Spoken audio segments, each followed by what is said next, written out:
What up, YouTube? Thank you for stopping on my channel. My name is Paul David. I make music as Epistemon. You can check some of my playlists on this channel with the stuff that I've released so far under that moniker, right? I'm an electronic musician, producer, singer. I'm a singer first, and then I sort of evolved as a musician and became kind of a producer, an electronic producer. And now I'm really exploring everything that has to do with sound. And I'm trying to double down on YouTube. Thank you for coming by and spending some minutes with me. I'm trying to really put some energy behind my YouTube channel and sort of expand the dynamics of my channel and not just post Epistemon related stuff, even though this is my little hub for my music act. It's also going to be my channel for where I can express, talk, react, interact with pretty much anything sound or music related.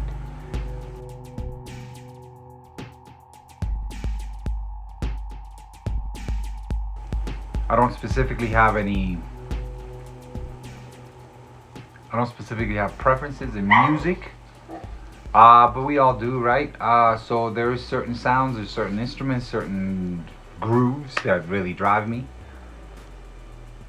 Even though my influences stem from tango, Carlos Gardel type stuff to fucking, I don't know, Babyface, to Linkin Park, to you name it. I listen to pretty much everything, and I'm sort of an amalgamation of all of those things. And I've consumed enough music in my day that now, over the last few years, I've created this persona, Epistemon, stemming from the idea that I like to study knowledge. The actual study of knowledge tends to be what drives me on a daily basis, tends to be what drives me when it comes to my perceptions of the world, and all that leaks into my creations in this battle station that I call my little studio or whatever. So in this channel, we're just going to go ahead and execute every single idea that is coming into my head, musically, artistically, visually. I've held myself back for many years, just dumb obstacles in your head, believing chatter in your own head sometimes can stop you from progressing. And as much as I've been trying to get Epistemon sort of going, come to find out, most people just want to see the real you, the authentic you as an artist. I'm going to try to be as vulnerable and authentic on this camera, which to me is still a little bit weird, but I'll get used to it. And I'm going to try to show you guys, those of you that are interested, that there is no time cap for when you can really pursue your creative endeavors and or dreams, and hopefully I can make it work. Anyway, so I appreciate you coming by my channel and checking this out. Here goes nothing. A long time ago, I listened to music for the first time in my mother's womb. Dum, dum, dum, dum. Yeah.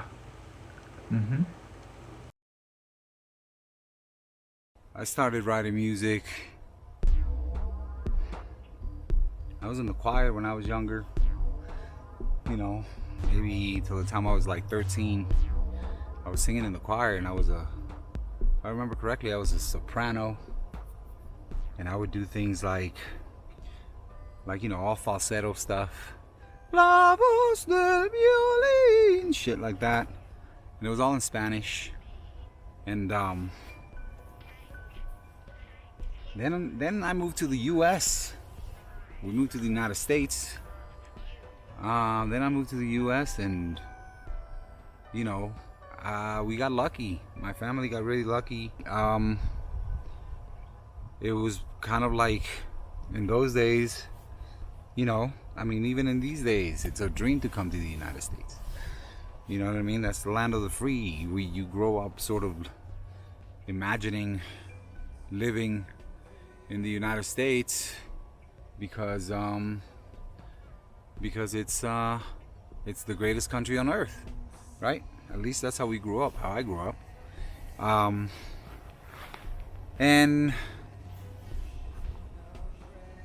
But then I got into sports and like the whole team playing games and playing basketball and playing soccer or football for real soccer fans out there.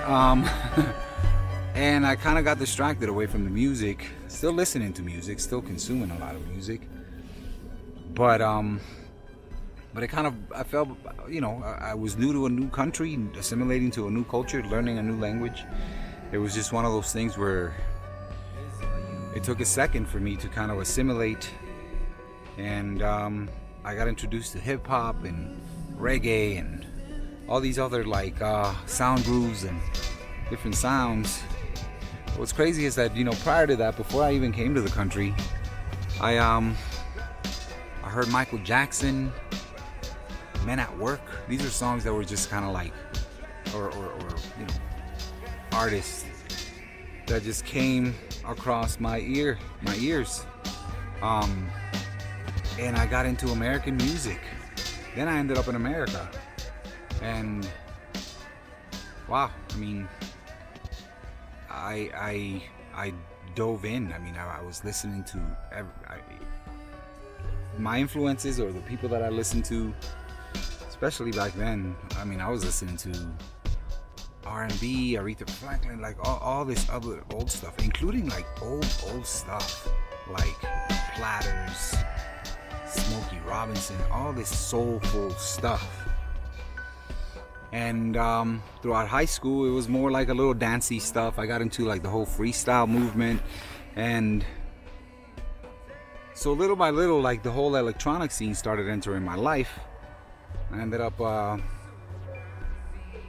spent a few years in the military, and while I was in the military, I still consumed a lot of music. I had my headphones on all the time, listening. And all along, I was developing the kind of mindset that I needed to investigate everything. I needed to look deeper into things. I needed to be investigative. I needed to pursue knowledge. And I started writing poetry, and a lot of poetry, a lot of rhymes, prose, things like that. I hadn't really picked up on trying to write music. I was going to a lot of shows, and I was going to a lot of different parties and things like that. Just consuming all kinds of music, consuming it. And when I say all types of music, I'm talking about, you name it. Electronic music, hip hop, reggae, Spanish music. And I would sing along. I would almost like do a lot of car karaoke with myself or whatever. And little by little, I just remember thinking, I'm gonna get into this. So I started DJing. I bought a couple of turntables, and I started messing around with turntables. I was pretty heavy in the EDM scene, going to all these different parties down in South Florida, and then that turned into an itch, wanting to do something more serious, to put more seriousness behind it. So I formed a band And the rest is history, right? I formed a band, this band called Integer, Miami, and we did our thing. It was kind of like I was trying to mix electronic music and sort of those grooves with guitars and, you know, live drums, and it was amazing. It was an amazing time in my music, you know, skill learning, basically, because I was still just a singer. I didn't have a lot of skills writing. I started writing using Reason, using programs like that, Fruity Loops, and I was doing some looping and some things like that, but I can't say that I was a bona fide player, musician. But I had these amazing guys that were just like, they were helping me write some really cool songs, which you could still, you know, listen to. I loved it. It was fun. But I learned a lot from that experience.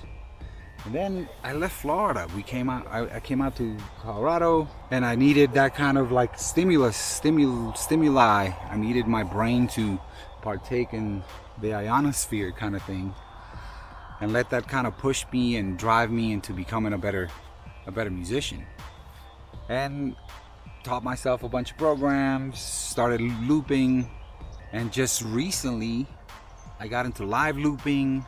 And then I merge it with ideas that are always driven by philosophical explorations of myself, of, you know, what I perceive in humanity, what I see in humanity. All these things drive me to write, drive me to perhaps, you know, chasing some sort of masterpiece that I can bring to the world that perhaps will inspire people to think outside the box. I know there's a lot of artists out there that are doing it. There's a lot of artists out there that are speaking truth to power. There's a lot of artists out there that are doing it. I'm just trying to take my little piece of the pie and write some compelling stuff that maybe it'll make people think, or people could relate to, that have to do with the human condition, the human trajectory of learning, of evolving, both spiritually, artistically, of being expressive, of not being afraid to love, not being afraid to love everyone, not being afraid to have unconditional love, express unconditional love. You know what I mean? And connect with like this idea that we have a louder voice as artists, because it's a conversation or a story that a lot of people can hear and perhaps trigger their own creative juices or trigger their own exploration into the world. For lack of a better word, there's a lot of lemmings. There's a lot of people that find it, that are kind of lazy in exploring themselves, exploring their minds. But anyway, that's my story. I'm an electronic musician, electronic producer. I write music as Epistemon, but I create other things with my hands. I've done sculpts. I like being creative. It's always about the process for me. Always about the process. There's so much more to create. There's so much more to express. There's so much more to connect to. There's so much more to discover. There's so much more to understand. And as I'm becoming a better musician or a better producer, I'm all about exploring that and seeing where my sound will take me, seeing how I can explore sound. I write music always thinking of the song, not so much about me or the expression of it, but more about the result. Like, is the song, do I do a song justice? I'm still chasing my masterpiece. I love living in Colorado. It's allowed me to touch with nature, keep my philosophical self kind of open to ideas. And it's just one of those things where, like, you know, I'm all about exploring sound, even though I have a specific sound, specific genre that I like to consume and like to write, like to compose. I like bouncy beats with some melodics and harmonics, alongside with whatever I come up with vocally. That's kind of been my formula. It's a fever, never feeling clear and full of thoughts and disparaging. Will I think of this later, or shall I